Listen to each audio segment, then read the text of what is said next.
Bon, bah, bonsoir à tous. Merci d'être venus. Hein. J'étais pas là encore pour vous le dire. Je vais faire une rapide présentation sur Grunt, principalement à destination des débutants ou des non-débutants mais qui ne connaissent pas Grunt. Hein. Donc Grunt, c'est génial, vous allez comprendre pourquoi. Alors, d'abord, à quoi ça sert Grunt? C'est quoi comme outil Grunt? Grunt, ça fait principalement, à mon sens, deux choses. Ça vous rend votre code disponible pour la production en une commande. Donc vous demandez à, vous faites grunt, je sais pas, surf par exemple, et il va vous construire en fait le programme de A à Z, optimisé pour la production par exemple, en une seule commande. Ça permet aussi d'avoir un certain niveau d'aide qui est non négligeable quand on développe, notamment ça automatise des tâches. Et ça vous permet de lancer des tâches à volonté et ça permet aussi de les automatiser avec des hooks, notamment, je sais pas, quand vous enregistrez un fichier par exemple, c'est capable de faire un certain nombre de choses automatiquement derrière. Donc, alors, vous allez me dire, oui, pour builder des projets, il y a des choses qui existent, par exemple les makefiles. Oui, effectivement, les makefiles, ça permet de créer des projets. Seulement, les makefiles, ça a un certain nombre de problèmes. D'abord, un makefile, c'est du shell. Alors je sais pas, qui dans la salle se sent vraiment cool à faire du shell dans des makefiles? Voilà, et encore, hein, on est dans une communauté de Node.js, on n'est même pas dans du front.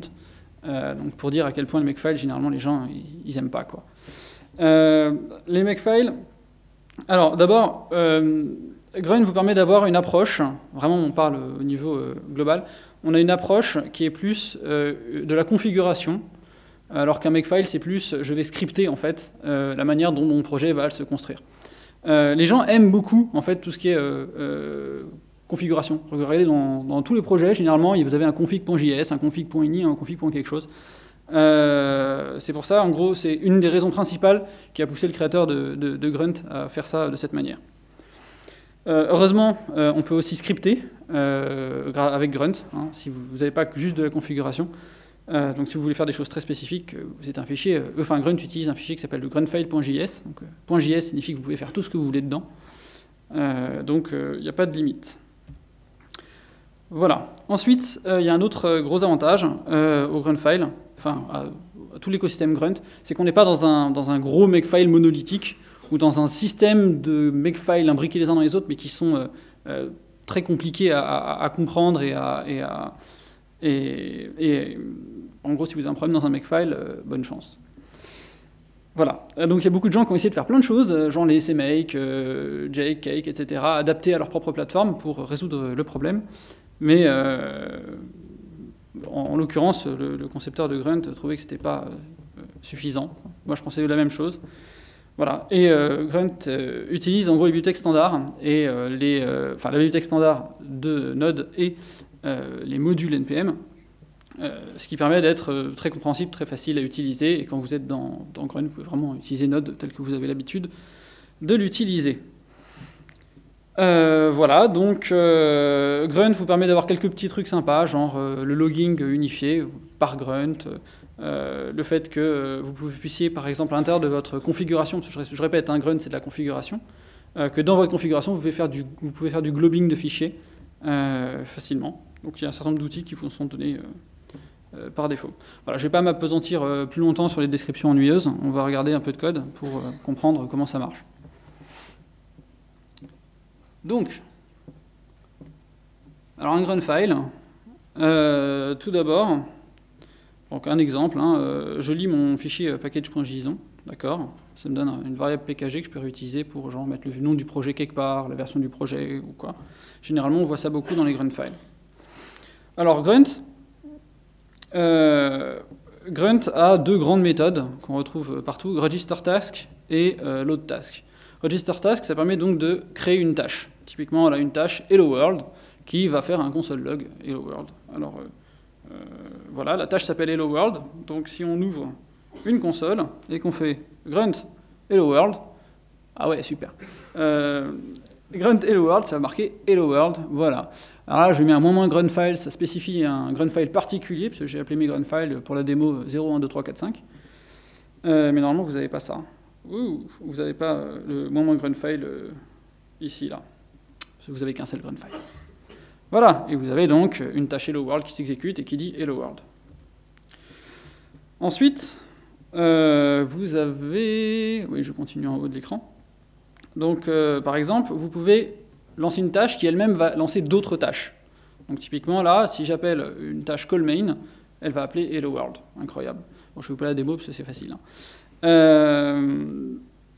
Voilà, vous avez une tâche default qui est la tâche par défaut. Si vous lancez grunt tout seul, il va charger le grunt file, il va prendre la tâche default et il va l'exécuter. Donc autrement dit, ça fera aussi un hello world ici dans l'exemple. Voilà.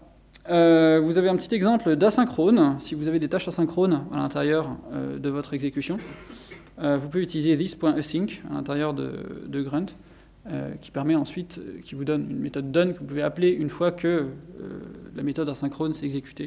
Donc là, j'ai fait un hello world async qui s'exécute au bout d'une seconde.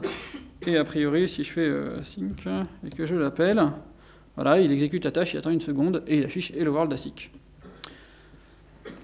Enfin, vous avez, alors en plus de register task, vous avez register multitask. Ça permet de faire des tâches, qu'on va dire multiples. En fait, tous les modules grunt que vous connaissez ont des multitasks. L'exemple là est sorti de la configuration. Vous avez, dans la configuration que vous donnez à grunt, une tâche log qui contient en fait des targets, foo, bar et base. Et quand vous faites un register multitask, en fait, log, et pas simplement un task, vous allez pouvoir appeler les targets indépendamment si vous en avez envie. Typiquement, alors ça s'appelle log. Voilà. Si j'appelle log de point foo, il va exécuter log de point foo. Il va exécuter en gros foo. Donc il va faire un write-ln de la target en question qui est foo et des données qui sont dans foo, à savoir 1, 2, 3. Vous pouvez aussi ne pas spécifier de target, auquel cas il va exécuter toutes les targets à l'intérieur. Voilà, passons à la suite. On va aller dans des cas un peu plus concrets quand même. Donc là, qu'est-ce que j'ai fait? J'ai enlevé les hello world et tous ces trucs-là. Vous avez donc une configuration que vous chargez avec init-config. Et dans la configuration, je vais charger nodemon. Vous l'avez vu lors de la conf précédente. Nodemon, c'est quoi? Ça charge en fait, ça lance un serveur Node.js. Et quand un fichier JavaScript change, il relance le serveur en rechargeant les fichiers JavaScript. Donc là, je fais un load task, c'est la deuxième grande méthode, qui va charger en gros un fichier d'un module grunt. Donc en l'occurrence, là, dans node modules grunt nodemon tasks, j'ai un fichier qui s'appelle nodemon.js qui va être automatiquement chargé grâce à load tasks. Et j'aurai accès donc à la tâche, comme si j'avais fait un register task nodemon, j'aurai donc accès à la tâche nodemon. Je peux la configurer ici, où je lui dis, par exemple, que j'en lance node avec mon debug, etc., etc., que je watch les fichiers .js dans nodemon. Donc si on exécute, donc la tâche par défaut est en nodemon, hein. Alors bien évidemment, il manque le vernum qui ne veut pas marcher. Voilà. C'est pas log, c'est normal. Voilà, je lance nodemon sur le site en question qui s'est lancé sur le port 3000. Alors là, j'ai repris en fichier la presse que j'avais fait il y a 2 mois sur Express. Donc c'est un Express tout vide, avec un tout doux, je crois. Voilà. Ensuite, on va aller un peu plus loin. Maintenant, on va décider de rajouter JSInt pour tester donc la validité de nos fichiers JS, ainsi que watch qui va regarder en gros les fichiers qui changent et exécuter des tâches dessus. Donc, j'échange une chose ici à la place de faire un load task sur tous les fichiers, tous les modules les uns après les autres. Je fais un petit file expand, je globe sur tout ce qui est dans mes node modules, qui commence par grunt- et je fais un load task à chaque fois sur les dossiers en question. Donc ça charge en gros tout ce qui s'appelle grunt-quelque chose que vous avez installé. Et donc j'ai 2 tâches qui sont loadées, JSint et watch. JSint, j'ai 2 targets, client serveur, youpi. Watch pareil. Et en gros, si je fais donc un JSint 2.serveur, il va faire JSint sur tous les fichiers JS qui sont dans mon dossier serveur. Voilà. Et si je fais un watch, il va lancer un watch sur serveur. Donc on va faire ça. Alors, je suis dans le numéro 2. et on va faire un jsint2.serveur. Voilà, et donc là, il a linté les 4 fichiers qui étaient dans le dossier serveur. Youpi. Si je fais jsint, ça fait la totale. Dans client et dans serveur. Le watch. Le bas. Ah oui, on voit pas le bas.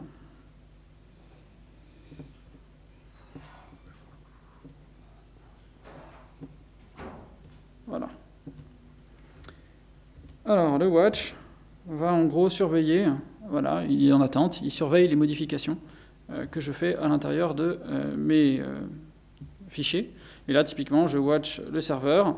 Si un fichier dans le serveur change, je vais exécuter les tâches suivantes. Donc là, jsint. Donc par exemple, si je vais dans serveur et que j'ouvre mon serveur.js, voilà, je fais un retour, un entrée. Et alors le truc qui est génial avec cet écran, c'est qu'on va difficilement le voir. Bon, là, on est en waiting. Hein. J'enregistre. On voit que voilà, le fichier serveur a changé. Il fait un jsint sur tous les fichiers, puisqu'on a dit de lancer attache jsint. Et il continue à watch à la fin. Hop. Ensuite, alors c'est bien beau, mais à chaque fois qu'en fait on enregistre un fichier, on va recharger jsint sur tous les fichiers du projet. Alors quand il y a des gros projets, c'est un peu embêtant. Donc on va regarder comment changer ça. Alors c'est facile.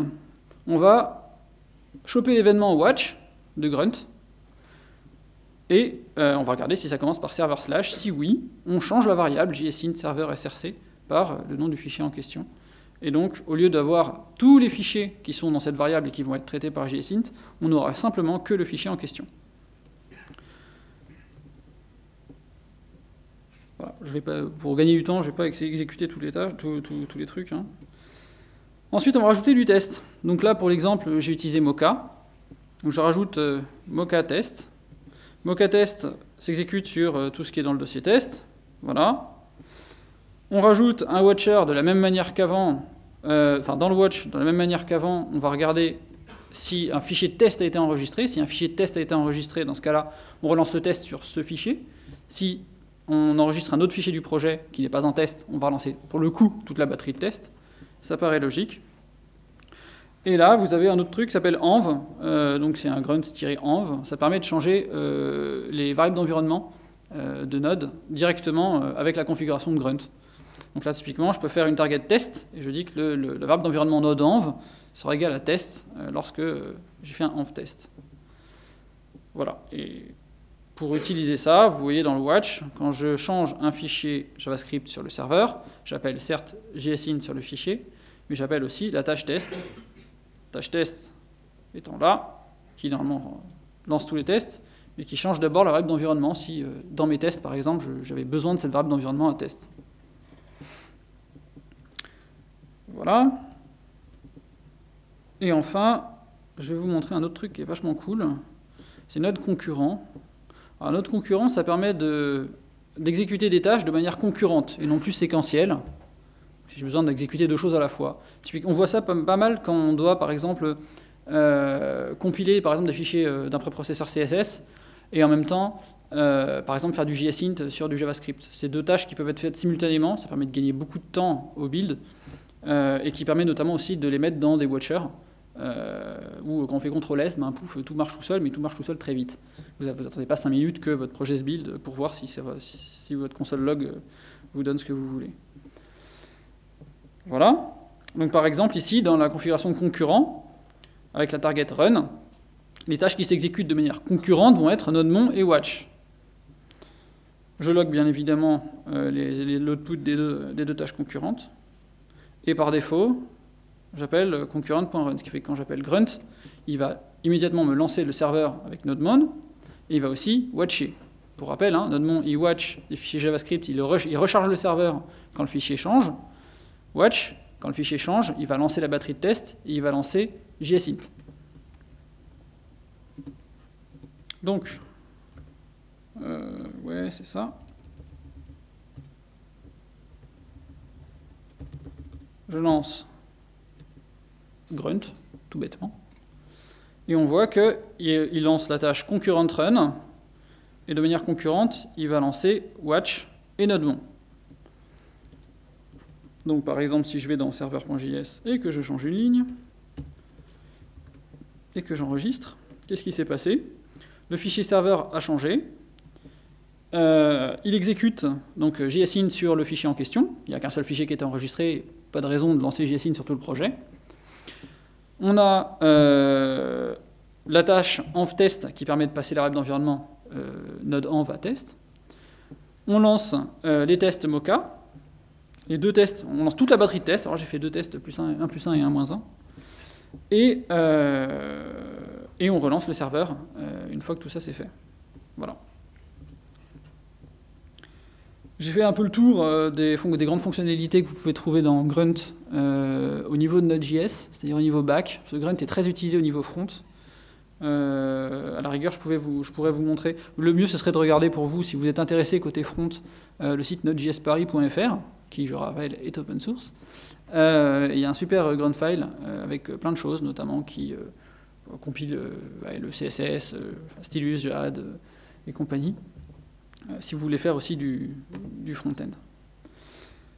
Voilà. Est-ce que vous avez des questions? Oui.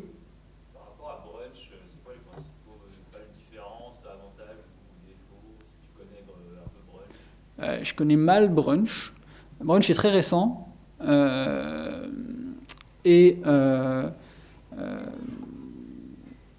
vais difficilement pouvoir dire des choses très très pertinentes sur Brunch. Je préfère pas trop m'avancer.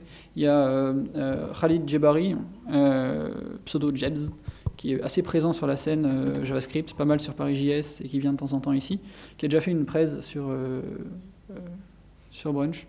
Donc si tu le harcèles, il pourra peut-être te refaire la presse ici, quoi. Oui. Une question sur Gulp. Pareil. Là, pour le coup, Gulp, je ne connais pas du tout. C'est assez récent aussi, et ça a l'air beaucoup plus simple. D'accord. Ok, donc il disait que c'est beaucoup plus récent. Alors, ouais. Même question pour Gulp, qui est très récent et qui a l'air beaucoup plus simple. Visiblement, ça fait débat. Donc, à la rigueur, si tu connais bien Gulp, je t'inviterai à faire une presse. Justement. Nous faire découvrir ça. Oui. Moi j'ai une question. Grunt, on écrit au final que du JavaScript. Donc quand on fait des projets JavaScript, c'est très bien, pas de problème. C'est principalement l'intérêt, je pense. Maintenant, quand on a des projets qui utilisent pas mal de techno, le JavaScript n'est pas forcément le langage de référence. Quand on prend toutes les technos, parce que le back n'est pas forcément en JavaScript. Du coup, on est souvent habitué à des outils qui font ce travail-là. Donc les plus connus, c'est Ant et tout ce qui est lié à Maven. Pour le côté PHP, ça va être Thing qui va être la même chose. À chaque fois, ils ont une composante assez commune, c'est le fichier de configuration qui reprend la même chose en format XML. Pourquoi partir par exemple sur un Grunt qui va nous nécessiter d'écrire du JavaScript partout, alors que la plupart des tâches qu'on fait en fait sont déjà descriptibles dans un fichier XML Ant ou équivalent, sont déjà codées, que ce soit en JavaScript, en PHP ou en Java. Et du coup, en fait, on se retrouve avec un langage qui n'est pas forcément maîtrisé par tout le monde, par tous les intervenants dans un projet. Quel va être vraiment l'intérêt d'avoir tout en JavaScript? Parce que ça ne va pas devenir trop un fouillis de code. On va dire comme tous les développeurs vont mettre les mains dedans, on va se retrouver avec tout et n'importe quoi. Il n'y a pas de test unitaire sur ce code-là, par exemple. Rien n'est validé. Les gens ne vont pas avoir la même rigueur de développement là-dedans. Alors, du coup, on ne risque pas d'avoir ce genre de travers. Il y a beaucoup de choses qu'il faut que je réponde là. Alors d'abord, tu as dit un truc moi, qui me frustre beaucoup, mais c'est personnel. Tu as dit XML. Je déteste écrire que ce soit XML, JSON ou peu importe le format du fichier. Okay. À partir du moment où c'est un fichier de description à plat qui ne nécessite pas de compétences particulières dans un langage. Alors, que ce soit du JSON ou du XML. Je ne connais pas parfaitement tous les autres build systems des autres langages. Hein. Moi, il y a quelque chose que j'apprécie beaucoup dans Grunt, c'est que c'est pas que de la configuration. Tu peux aussi scripter si tu en as besoin. Ouais, mais la plupart le permettent. Mais la base reste toujours un fichier lisible par un non-développeur, on va dire. Quelqu'un d'initié, certes, mais pas forcément un développeur. Ben, oui, si tu veux, ça ressemble à du JSON, au final. Il n'y a pas besoin d'être un expert en JavaScript pour arriver à comprendre ce qui est écrit dans un fichier Grunt file. Ce qui est actuellement à l'écran, peut-être, mais certaines choses que tu as écrites avant, ça reste du JavaScript. Et comme je disais, ça peut vite dériver. Ben oui, d'un autre côté, par exemple, si tu me mets un build system en Java, moi, je vais faire la tronche. mais tu n'auras pas forcément à écrire de Java. Oui. Quand on prend Ant, à part des Sur du choses très Gruntfile, tu n'as spécifiques, pas en fait, forcément on a- besoin d'écrire du JavaScript. D'accord. Et concernant les tests, c'est ultra utilisé, c'est ultra testé. Enfin, Quand je parlais des tests, ah bah, prends le micro. tu peux vérifier que Micro le devant. fichier est valide. Cependant, est-ce que tu peux vérifier que ton code fonctionne vraiment comme tu l'as prévu, comme te permettent les tests en fait unitaires ou autres.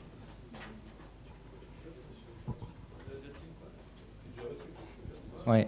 À propos de la question qui était est-ce que ça fait pas trop de JavaScript dans les Gruntfile, moi je rappelle quand même qu'il est tout à fait possible et même recommandé de déplacer l'écriture des tâches dans des fichiers séparés qu'on load ensuite avec load tasks, et donc du coup on se contente dans le fichier gruntfile.js de faire de la config, et donc quelque chose qui ressemble fortement à du JSON, à la seule différence que on va pouvoir dans un fichier grunt de temps en temps avoir des raccourcis d'écriture, comme par exemple mapper un tableau sur des strings plus grandes, etc. Ce qui au contraire va augmenter la lisibilité, plutôt que d'être limité à du plat et parfois devoir écrire 200 lignes quand on pourrait en écrire 3.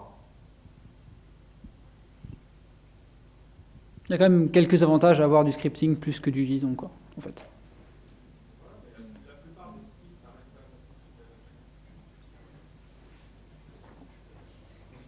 Et je pense pas qu'il y ait une solution universelle à la problématique générale du build cross langage de développement, quoi. Voilà. Autre question ?